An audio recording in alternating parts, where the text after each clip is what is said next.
personas que en algún... Adelante, doctor Gatell. 1.126.000, que son las personas que en los últimos 14 días han presentado la enfermedad, y estas personas representan el 29% de las personas que han tenido enfermedad.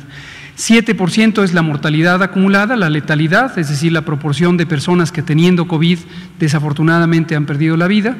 Y en la distribución regional a nivel del mundo claramente está en disminución en la región europea, pero permanece con una importante representación el continente americano.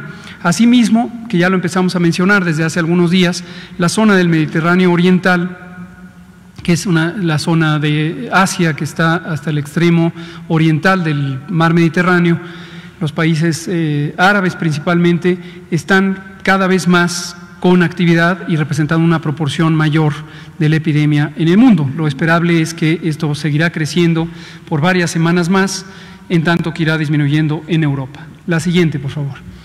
Cuando vemos los números en México que se contabilizan a partir del 28 de febrero, fecha en que tuvimos el primer caso confirmado, hemos registrado ya 35.022 personas que en algún momento tuvieron COVID y este fue confirmado por laboratorio. Sin embargo, 8.457 de estas personas lo han tenido en los últimos 14 días y lo consideramos, por lo tanto, las personas que en este momento tienen capacidad de contagiar y tienen enfermedad activa.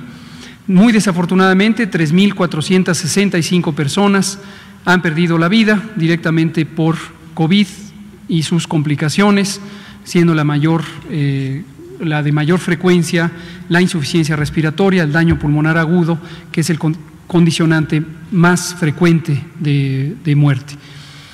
130.956 han sido estudiadas, esto quiere decir personas que en su momento fueron consideradas como casos sospechosos, personas que tenían los síntomas de COVID, fueron estudiadas con pruebas de laboratorio y resultaron 75.955 de ellas negativas y 35.022 son las que resultaron positivas.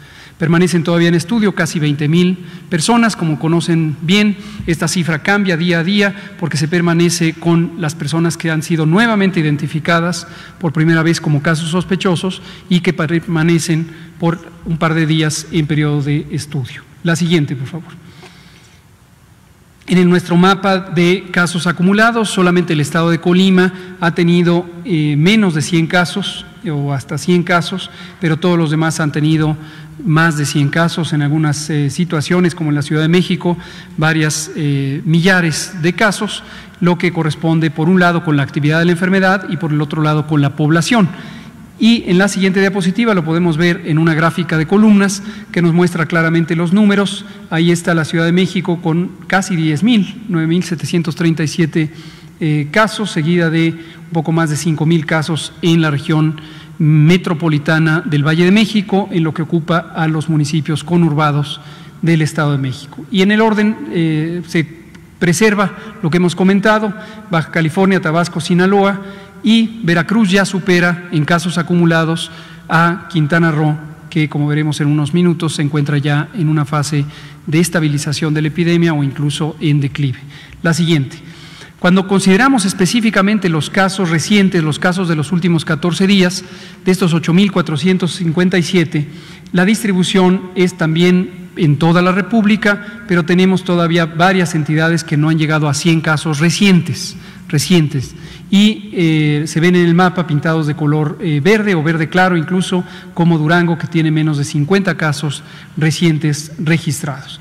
En la gráfica de columnas que sigue en la próxima diapositiva, vemos también a la Ciudad de México y el valle, la zona conurbada en el Estado de México, correspondiente al Valle de México, como la zona con la indiscutible mayor carga de enfermedad, con casi 3.600 casos acumulados casos agudos recientes entre las dos entidades federativas, seguidos de Tabasco, Veracruz, Baja California, Morelos y Yucatán.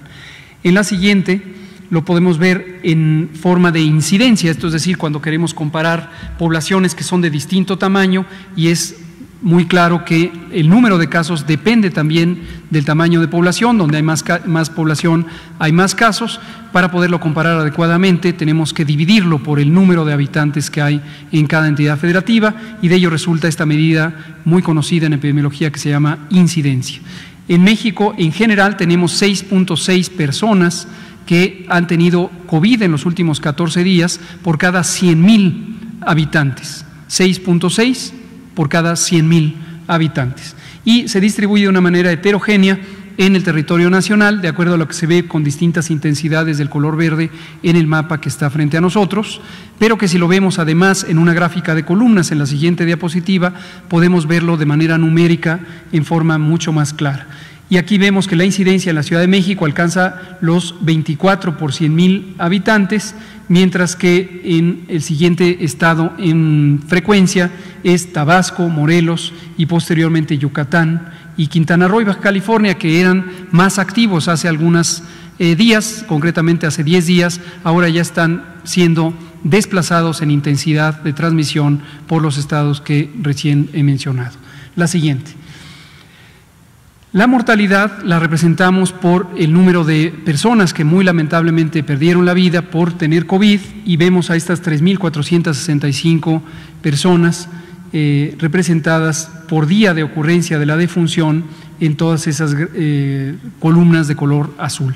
Asimismo, tenemos 247 defunciones que se encuentran en esta categoría de sospechosas, que ya explicábamos el viernes pasado cuando nos acompañó la jefa de gobierno de la Ciudad de México, cuál es el proceso de vigilancia epidemiológica y registro de la mortalidad asociada con COVID, y estos 247 defunciones están precisamente en ese estadio de documentación para verificar la causa de muerte. Algunas de ellas, sin duda, tendrán la prueba diagnóstica por laboratorio, y las que no serán parte de este proceso establecido desde el inicio, por un lado, desde el 13 de abril, para documentar en el certificado de defunción la probable defunción asociada con COVID como una de las causas codificables de muerte, utilizando los estándares de la Clasificación Internacional de Enfermedades que produce y coordina la Organización Mundial de la Salud, y también los procedimientos de dictaminación con base en la información clínico-epidemiológica y radiológica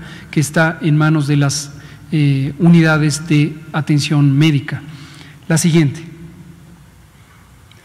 Cuando lo vemos por entidad federativa, también sigue el patrón muy semejante al de los casos acumulados. Desde luego, donde hubo más casos, también hubo más muertes, y tenemos la Ciudad de México, Baja California, el Estado de México, posteriormente Tabasco, Sinaloa y Quintana Roo.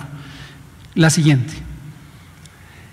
Finalmente, vemos los casos sospechosos y confirmados de acuerdo a la fecha de inicio de los síntomas, y recordarles que la fecha de inicio de los síntomas no es exactamente la misma que la fecha de registro, por una razón muy clara. Las personas no necesariamente acuden a atención médica exactamente al día siguiente de tener síntomas. La mayoría se tardan un día al menos, otras personas se pueden tardar 2, 3, 5, a veces hasta 7 días, y aquí aprovecho, como lo hemos hecho en otras ocasiones, para recordarles que las condiciones que pueden aumentar el peligro de complicación de COVID incluyen la edad mayor de 65 años, la condición de embarazo y también las enfermedades crónicas, en particular la hipertensión, la diabetes, la obesidad, la enfermedad pulmonar crónica, la enfermedad cardíaca crónica, el tabaquismo y también la inmunosupresión por distintas causas,